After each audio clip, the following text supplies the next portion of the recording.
This week's Torah portion, Terumah, which was so masterfully and beautifully explained and given us the real feeling about the Torah portion by Malcolm. The word Terumah means offering or donation. In our portion, God asked Moses to collect what in today's terms would be money to build the Mishkan, the tabernacle, and which we can quite safely refer to in our times as our building, as the building of a synagogue. We might ask, why did God make this request?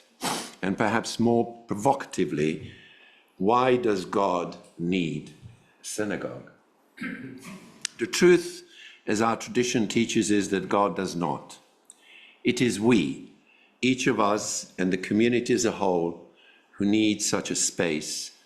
And as Hebrew words Bet Knesset, explained by Malcolm, means gathering, confirms this. Humanity clings to the physical and the tangible, because that is how we connect to one another and to the spiritual. A synagogue provides that meeting place where holiness and humanity intersect, where we study, pray, share, and find our sense of belonging. I remember more than 25 years ago, during the refurbishment of our building, a few people asked me, why do we need this? Why spend such a large sum when we can still pray and study in the building by just fixing a few things? We are a small congregation. Why commit to such a project? The questions were understandable then, as they might be again today, when we once more face the task of renewal. My answer then remains my answer now. Our sanctuary is our home, and a home must be cared for if it is to survive.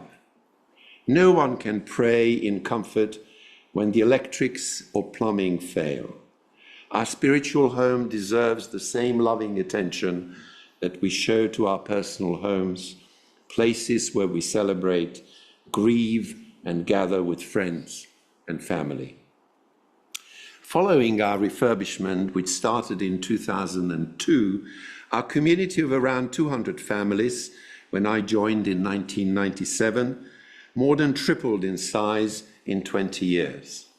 And we have continued to grow as I passed on the baton almost 8 years ago.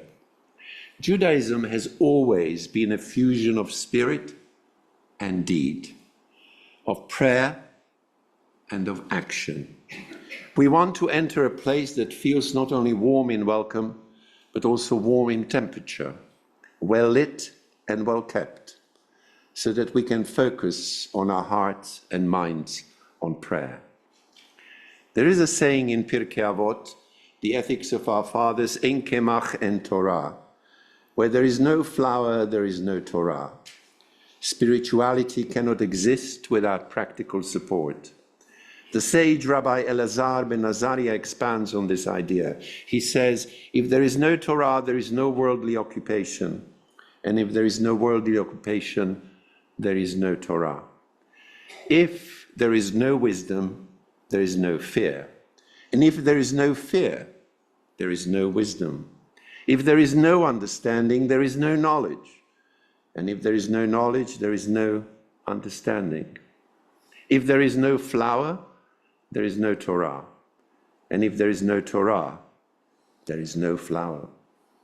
Judaism endures through this balance, the spiritual sustained by the practical.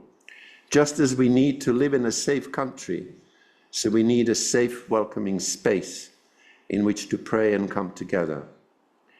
That is what I believe our synagogue and Kent House represents.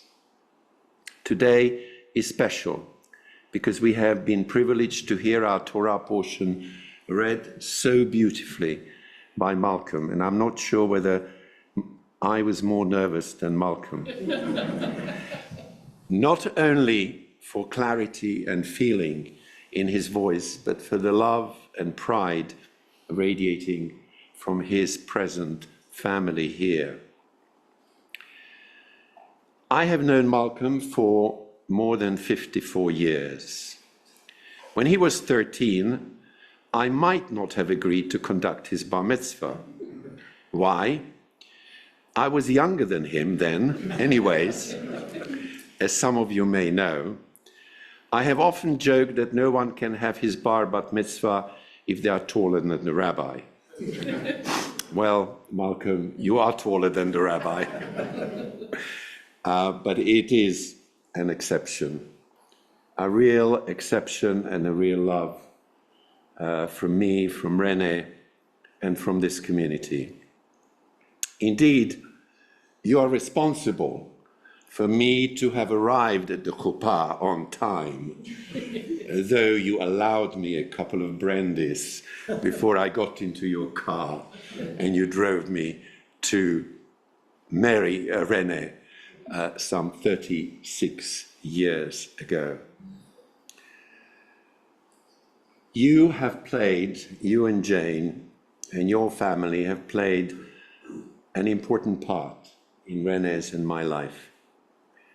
I admire you so much, I admire in you so much, Malcolm, that nothing is more precious to you than your family, than Jane, your wife and partner well over 50 years, your daughters, Caroline and Emma, and grandchildren, Daniel, Adam and Lauren, who are all here today to celebrate with you.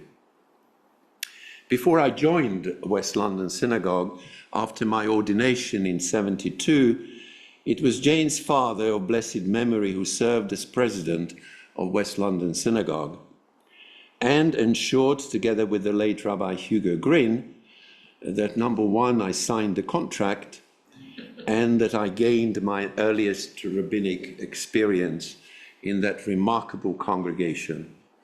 Then it was the largest Reform synagogue in the UK, perhaps even larger than LJS at the time. The Samuels family welcomed and embraced me, and I was a frequent visitor to their Finchley home. Of course, first it was Jane's father who embraced me, the late super judge, when Alan heard that I was not that keen to join West London Synagogue, Alan King Hamilton, he said, "Let's go for a walk, Thomas." So we did go for a walk. And he said, "Why aren't you signing the contract?" I said, "Look, Mr. President, there's one sticking point that is not in the contract. What is it?" So I said, "Well, I would like the synagogue to provide a car for me."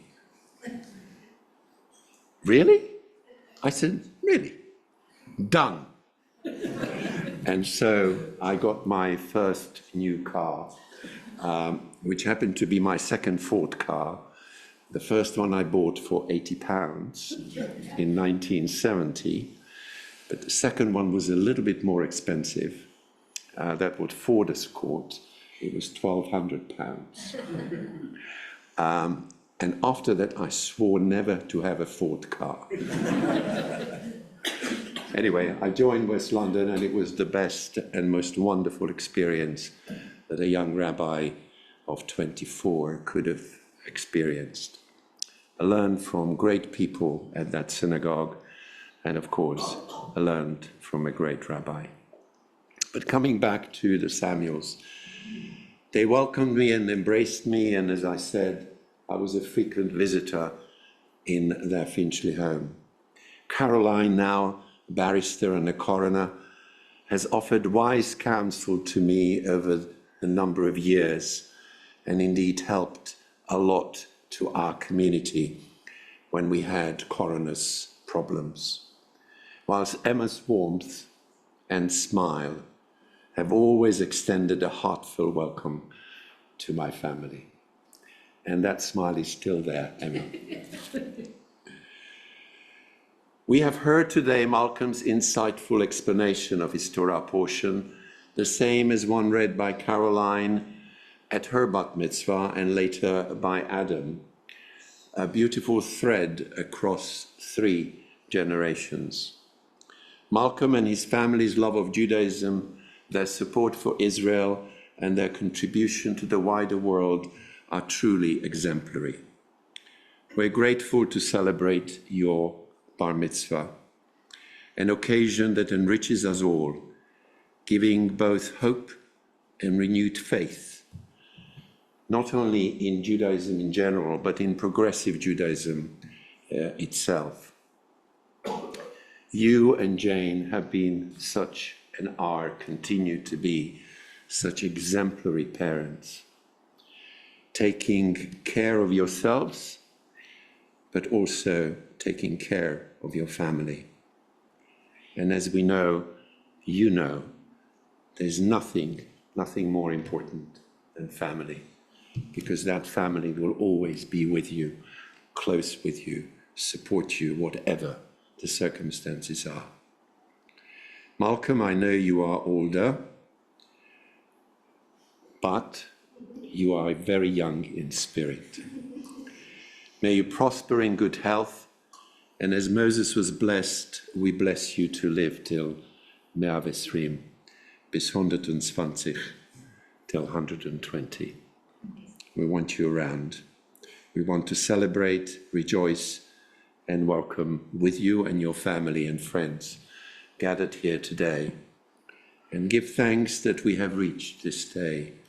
Let us say together, Baruch atah Adonai Eloheinu melech haolam, shehecheyanu v'kimanu v'higianu lazman hazeh. And that applies to you, Myron, as well. Malcolm, will you please be and continue to be that good friend?